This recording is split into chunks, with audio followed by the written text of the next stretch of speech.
I'm sharing my day today. Bago kong manicure. Tungod kay bagong manicure, i-protect na ako siya nga di siya maguba. I'm using this kitchen globes. First time kong gumamit niyan. So, napalit ko isda.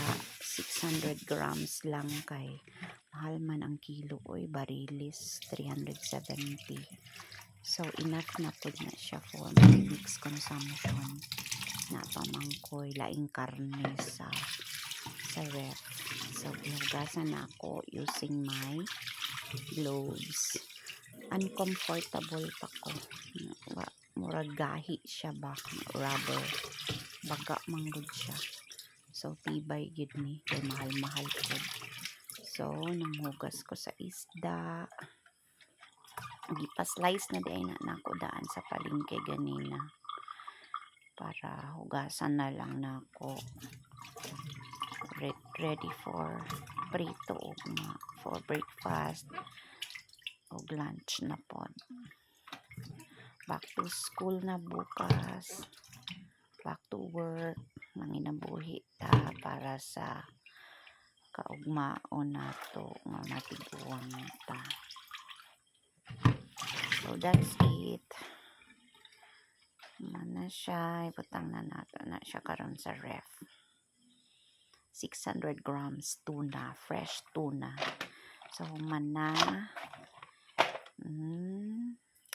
wala na guba akong manicure, okay lang gihapon. So saba-saba siya. Naghimo ko grado, kuha panahuman. Nag-check po ko sa akong mga subject schedule this second semester. Gigutom ko, nag-prepare ko snacks na available lang sa ref. Maura na siya. Okay na rin. And I have this Korean vegetable crunchy snacks.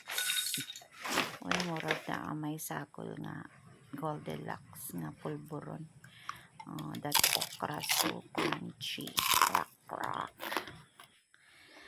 Ganahan pud ko ani biskwit abog-abog. 12 pesos per pack. Lami siya. Ninggawas ko kadali kay maniligon ta ko using my boots. Pwede pagit makaya man nilhig kay namilit pa jud siya. Ulan pa pod. Bye-bye.